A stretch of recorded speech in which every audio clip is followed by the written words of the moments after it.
How often have you told yourself, "You'll do it tomorrow"? How often have you postponed your work because you didn't feel like it?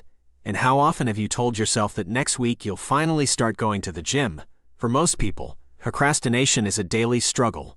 No wonder, because procrastination is something every human experiences. It was even haunting us more than 2,000 years ago when the ancient Greeks called it akrasia, meaning to lack self-control and act against one's better judgment. Nevertheless, learning to defend yourself against procrastination is essential.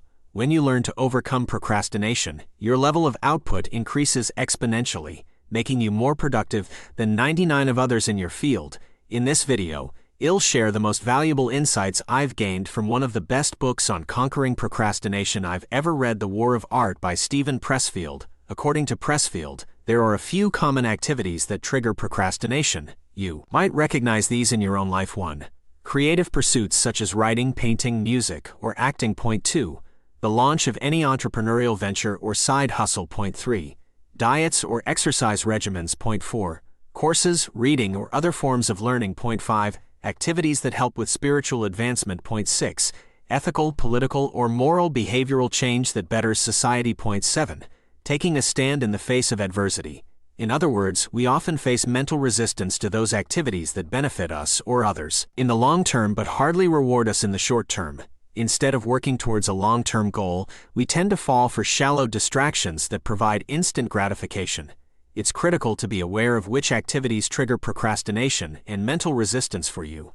Only when you have this awareness can you start to disarm procrastination. According to Pressfield, resistance points to your true north. In other words, resistance is usually strongest for activities that have the biggest potential for change in your life.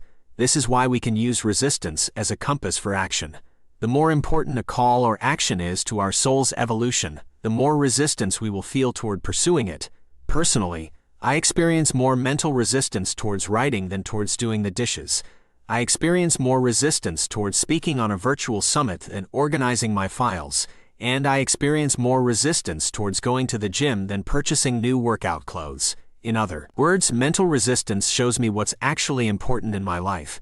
Today, instead of viewing resistance as something I should experience, I use resistance as a compass for bold action. It shows me exactly what I should be doing to advance my health, career, or overall quality of life. The hard truth is that mental resistance never goes away. Unfortunately, it's not something you can solve once, and then it never appears again. The battle with procrastination must be fought every day. It's the price you have to pay when you strive for big, worthwhile goals. It sucks, doesn't it? This is why it's essential to learn how procrastination works and which activities trigger resistance within you. And it's why you need to have daily routines in place that help you win the battle with procrastination. The only positive here is that when you learn to win the daily battle with procrastination, you'll be more productive than 99 of people. This massively tilts the odds in your favor of reaching the top of your field. Procrastination is sneaky, very sneaky. It's so sneaky that we actually rationalize our own behavior when we're engaged in it. This makes it a dangerous habit that can sabotage our biggest goals and life purpose. As Pressfield says, we don't tell ourselves, "I am never going to write my symphony." Instead, we say, "I am going to write my symphony. I am just going to start tomorrow."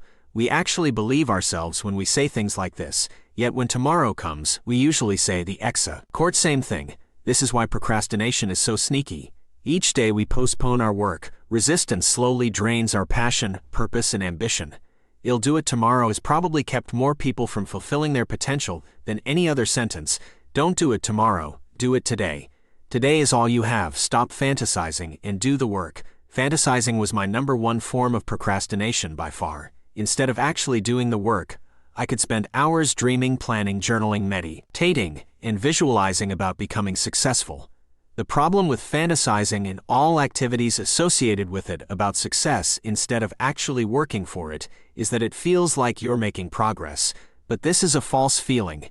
It's more trickery of procrastination. Visualizing about success isn't the same as working for it.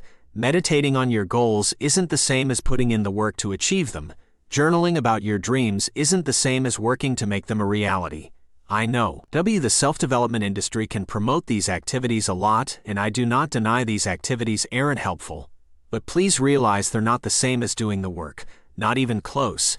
Nothing can replace doing the work. You won't always feel inspired to do the work. You won't always feel energized to do the work. You won't always be excited to do the work.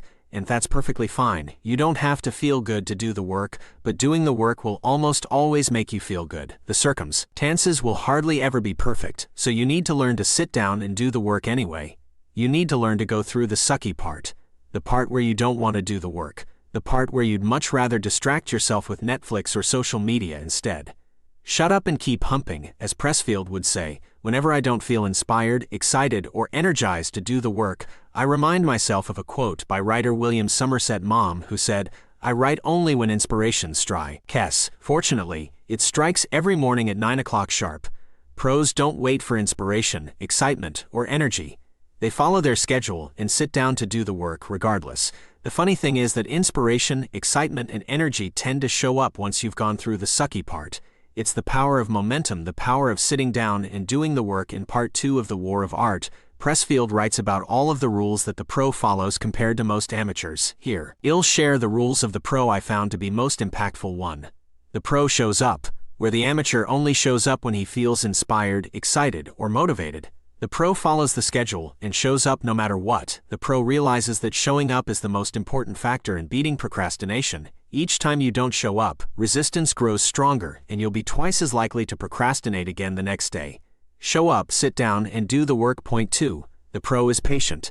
The pro has a long-term perspective and understands that building great things takes time.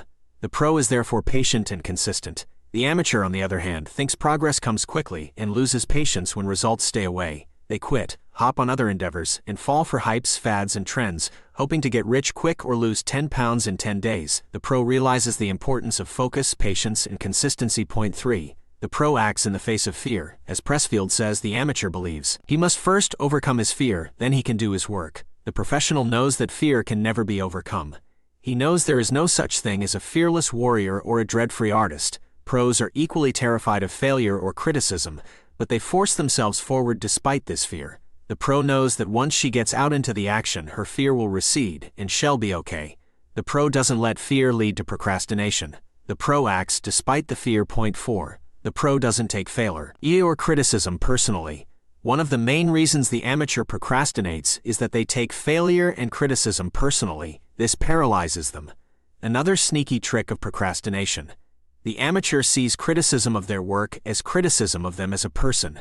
They see the failure of their work as a failure of them as a person. Therefore, the amateur would rather not expose themselves to these risks in the first place. The pro, on the other hand, understands that their work is not the same as who they are as a person. It's their work, not their identity. Their work can sometimes fail. Their work can sometimes receive criticism.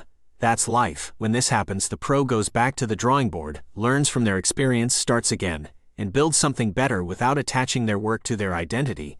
This mindset is essential to disarm mental resistance. In conclusion, procrastination is a common struggle, but it's not an unconquerable one. By understanding the trig RS, using resistance as a compass, taking action despite fear, and following the mindset of a pro, you can overcome procrastination and unleash your full potential. Remember, success comes as a byproduct of work, not grandiose fantasies or endless planning.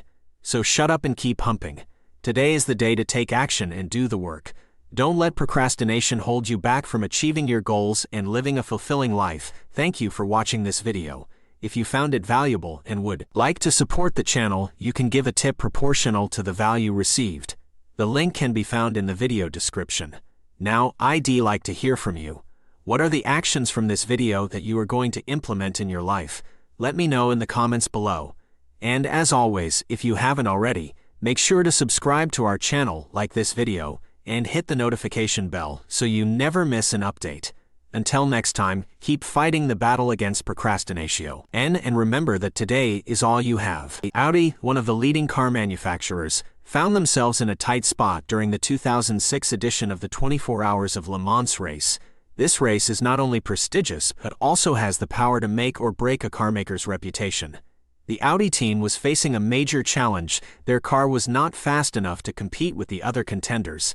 However, one question changed everything. Instead of focusing on building the fastest car, Audi took a different approach. They embraced their constraints and turned them into a superpower. They asked themselves, How can we win Le Mans if our car can't go faster than anyone else's? This question not only eliminated the excuse of not having the fastest car, but it also reframed the challenge into a more interesting one. The team had to think outside the box and find alternative ways to win the race. The 24 Hours of Le Mans is a grueling race that tests physical and mental endurance. The teams have to deal with fatigue while maintaining high speeds and keeping their car running for a full day. Audi's design team came up with a simple yet powerful solution: a fuel-efficient car. They decided to use a diesel engine, a move that went against conventional wisdom. By reducing pit stops and saving valuable time, they were able to offset their lack of speed. The engineering team approached Le Mans as an endurance competition, similar to a marathon rather than a sprint. This new perspective proved to be the winning formula, as Audi went on to win Le Mans 3 years in a row. This success story shows us that winning is not just about what you do during the race. Everything leading up to that day matters. Audi's mentality of turning constraints into creative fuel played a crucial role in their victories. Many people view constraints as limitations. When resources are scarce, they feel limited. But not being the fastest car should stop you from winning. Everyone has limitations. Winning is about outsmarting your competition, not just having all the resources at your disposal. Don't let your constraints define you. By asking the right questions and reframing the problem, you can turn your limitations into a superpower. Apply this mentality to both personal and work challenges. How can you achieve success, even if you're not the smartest, most connected, or most well-known? Don't get stuck in the I can't win mode just because of your constraints. When you focus on what you don't have, you become a victim of circumstances instead of fighting your limitations head-on. Embrace them and find alternative solutions. Your purpose is not to defeat your constraints, but to achieve your goals. Shift your focus from what you lack to how you can turn your constraints into a competitive advantage. When faced with obstacles, rewrite the rules and create new opportunities. Don't waste your time trying to get more of what you lack. Reframe the problem and uncover a more interesting challenge to solve. Audi's chief engineer turned the constraint of speed into the superpower of energy efficiency. By reframing the problem from "we are not faster than others" to "how can we win without being the fastest," they were able to think differently and come up with a winning strategy. Reframing the challenge is half the solution. When you stop dwelling on your weaknesses and comparing yourself to others, you free up space for creativity and innovation. Ask yourself, how might I achieve my goal even though I have a limitation? By reframing the constraint, you can become the hero of your own narrative. Focus your creativity on the right problem. Your goal is not to build the fastest car. Your goal is to win the race. Embrace your limitations and turn them in your favor. Don't surrender to them. In conclusion, Audi's story teaches us the power of accepting constraints and turning them into a superpower.